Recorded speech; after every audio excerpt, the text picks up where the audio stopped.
Ассалаумағалейкум, құрметті ағайын. Тату көршілердің арасына түспекші, Ресей Сыртқы істер министрлігі Қазақстан туралы мәлімдеме жасады. Барлық әлемге белгілі, яғни Гитлердің көмекшісіне ұқсататын Сергей Лавров Қазақстанға қатысты мәлімдеме жасады.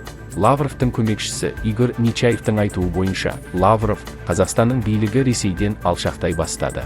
Бұл ел бізге араша түссе, денацификация мен демилитаризация өткізіп, солтүстік Қазақстандағы орыстарды құтқару керек болады, депті. Сұмдық. Ресей Сыртқы істер министрлігінің өкілі брифинг барысында олардың ведомствосы ресейлік қазақстандық ынтымақтастыққа қатысты фейктердің күрт өсуіне назар аударды.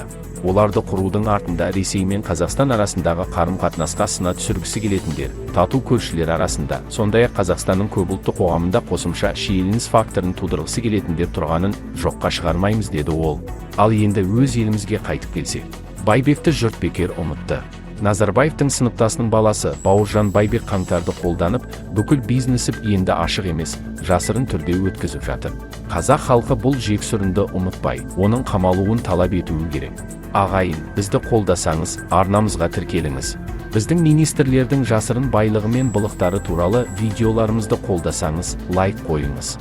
Сіздің ойыңызша, Байбекті жұрт неге ұмытты, әлде оны ол туралы әдейі ешкім жазбай кетті ма? Ал енді бастайық. Қадырғали Байбек қазақстандықтарға Алматының экс-әкімі Бауыржан Байбектің әкесі және Нұрсұлтан Назарбаевтың сыныптасы ретінде танымал. Нұр Отан партиясы төрағасының бұрынғы бірінші орынбасарының айтуынша, оның әкесі бар өмірін темір жол саласына арнаған. Алайда қазір Қадырғали Байбек белсенді бизнеспен айналысып, Елорда мен Алматыда қымбат баспана сатып алуда. Green Village Елорданың сол жағалауындағы элиталық тұрғын үй кешені. Есіл ауданында Домалақ ана көшесінің бойында орналасқан. Жылжымайтын мүлік агенттігі мәліметінше, бір шаршы метрдің құны 873.832 теңгеден басталады. 13 қабатты коттеджге арналған жарнамалық брошюрада олар тұрғын үй кешенінің Елордада баламасы жоқ деп сендіреді. Әрбір меншік иесінің жеке кіреберісі бар, ал жоғарғы қабаттарда 2 деңгейлі пентхаустар бар. Үйлер қатаң ағылшын стилінде жасалған. Пәтерлердің құны 187-750 мың теңге аралығында. Мұнда 3 бөлмеден аз тұратын баспана табуы мүмкін емес. Green Village тұрғын үй кешеніндегі алаң 3 бөлмелі пәтерлер, 4 бөлмелі пәтерлер, 5 бөлмелі пәтерлер, 6 бөлмелі пентхаус, 7 бөлмелі пентхаус үйлер бар, және әрқайсысының ауданы 300-400 шаршы метр. Не деген сұмдық? Тәулік бойы күзет және бейне бақылау, түнгі уақытта аумақты патрульдеу, шлагбаум және қоршалған ауласы бар бақылау өткізу пункті арқылы кіру. Жеке тәулік бойы техникалық қызмет көрсету қызметі. Әр отбасыға арналған орны бар автотұрақтар, аумаққа 2 қақпа. Ойын алаңдары, велосипед жолдары, жүгіру аллеялары, беседкалар мен орындықтар бар. Мұндай 21 үй кешенін күтіп ұстау элиталық тұрғын үйдің иесіне жүктелетін елеулі қаржылық шығындарды талап ететіні қисынды. Қызмет көрсетуші компанияға ай сайын төлеу керек, тек кейбір иелері мұны істемейді. Мәселен, Алматының экс-әкімі және Нұр Отан партиясы төрағасының бұрынғы бірінші орынбасары Бауыржан Байбектің әкесі, Алматы қаласы мәслихатының экс-депутаты Мұрат Әділхановтың әйелі, бизнес орталығының тең иесі Қуат Ахметов және кәсіпкер құрылысшы Саламат Ахметов. Барлық мүліктер қасбетінде 20 саны бар бір ғимаратта орналасқан. Байбек 2021 жылдың 12 қаңтарында Қыдырғалидың 2 пәтерінің иесі атанды. Бірінің ауданы 247 шаршы метрді, екіншісі 220 шаршы метрді құрайды. Салушының деректеріне сүйенсек, кәсіпкердің 2-3 бөлмелі және 1-4 бөлмелі пәтері бар. 2021 жылдың 29 сәуірінен бастап Қуат Ахметовтың меншігінде ауданы ұқсас 2 пәтер бар, 247 шаршы метр және 220 шаршы метр. Бірақ оның туысы Саламат Ахметов 424, 1 шаршы метрді құрайтын тұрғын үйге иелік етеді. 6 бөлмелі пентхаус және 5 бөлмелі пәтер. 2020 жылдың 17 маусымында ауданы 247 шаршы метр 2 пәтер және 220 шаршы метр. Кіскі қарызы бар барлық иелерді сотқа берді. 2022 жылдың 27 қаңтарында барлық 6 талап бір-біріне біріктірілді. Экс-әкімнің әкесі ретінде 2 кәсіпкер мен бұрынғы мәслихат депутатының әйелі пәтерді ұстауға 9 мың теңге қарыз. Элиталық тұрғын үй кешенінің осындай көрнекті көрінісіне қарамастан, кейбір үй иелерінің айтуынша, үйлерде жылу жүйесі, сумен қамтамасыз ету, канализация және өрт қауіпсіздігі мәселелері болған. Сонымен қатар, Қыдырғали Байбек, Қуат және Саламат Ахметовтер мен Әлия Қапекованың өкілдері де кондоминиум мен ортақ мүлікті ұстау ақысын төлеуден бас тартуға үйдің ұзақ пайдалануға берілгендігімен түрткі болды. Олар барлық инженерлік жүйелерді апатты жағдайға келтірудің бір себебі осы болды деп сендірді. Бірақ ең қызығы, сотталушылардың айтуынша, шын мәнінде олар пәтерлердің меншігінде болмаған және оларды пайдаланбаған. Осы өкілі сот отырысында үшінші тараптың өкілі болды. Ол сотта апаттық желілер мен ғимараттағы барлық қалпына келтіру жұмыстары ағымдағы жылдың наурыз айында аяқталғанын айтты. Жөндеу құны 4394295 теңгені құрады.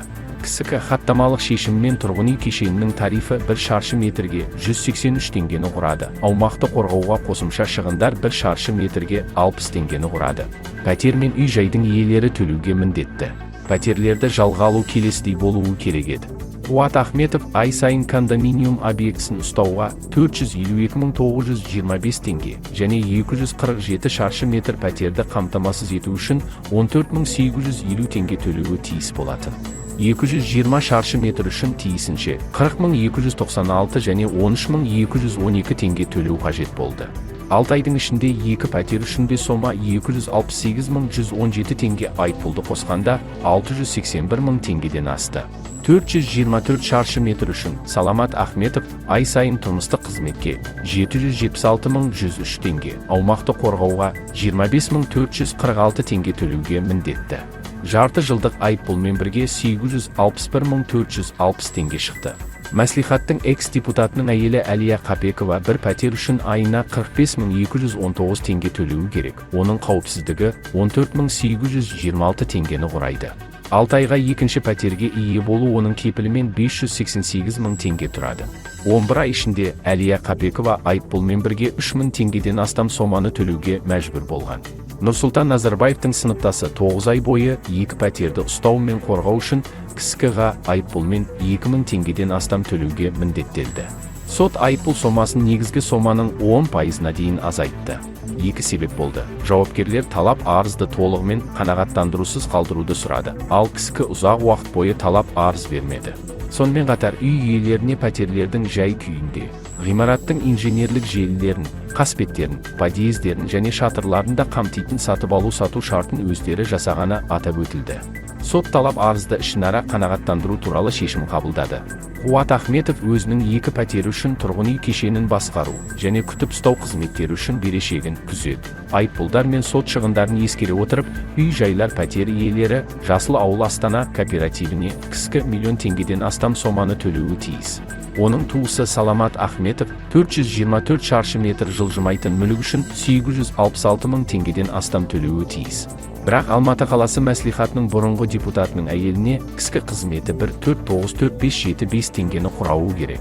Сот Нұрсұлтан Назарбаевтың сыныптасы және Алматының экс-әкімі Қыдырғали Байбектің әкесіне 1,487,702 төлеуге шешім шығарды. Назар аударыңыз, бұл маңайда орналасқан 2 пәтер үшін сома. Экс-әкім Бауыржан Байбектің әкесі Алжир, мұражай мен Дарын патриоттық қоғамынан жылжымайтын мүлікті жалға берген үшін ақшаны қалай алды? Қуат пен Саламат Ахметовтер Қыдырғали Байбектің көршілері ғана емес, бизнес серіктестері. Бірі Нұртау бизнес орталығы ішіс құрылтайшысы болса, екіншісі дәл осы бизнес орталығын салған. Нұрсұлтанда осы аттас компанияға тиесілі Нұртау бизнес орталығы жұмыс істейді. Кәсіпорын 2013 жылдың сәуір айында пайда болды. Ол Республика даңғылы 34 мекен жайында тіркелген. Google картасына сәйкес Қазмұнайгаз компаниясының кеңсесі бизнес орталығында орналасқан. Бірақ компанияның сайтында акционерлік қоғамның орталық кеңсесі Есіл ауданы, Қонаев көшесі, 8-ші үйде орналасқан деп жазылған. Ашық деректерге қарағанда, елорданың оң жағалауының қақ ортасындағы 9 қабатты ғимаратты тұрғын үй кешендерінің құрылысымен де айналысатын Нұр Астана құрылыс немесе НАК холдинг іс салған. Жанр заңы бойынша құрылыс компаниясы Қыдырғали Байбектің үйінде тұратын Саламат Ахметовке тиесілі. Нұртау бизнес орталығы жабдықтау және сору желдету жүйесімен, орталық кондиционермен және жоғары жылдамдықты 3 лифтпен жабдықталған. Ғимаратта 6 кеңсе және 3 сауда қабаты, кафелер, конференц-зал және спорт залдары бар. Бизнес орталыққа келушілер тамақ ішіп, шаштараз қызметтерін ала алады, денені сорып, жабдық сатып алады. Сондай-ақ компания мемлекеттік сатып алулар веб-сайты арқылы мемлекеттік кәсіпорындарға үй жайларды жалға беруден де пайда алды.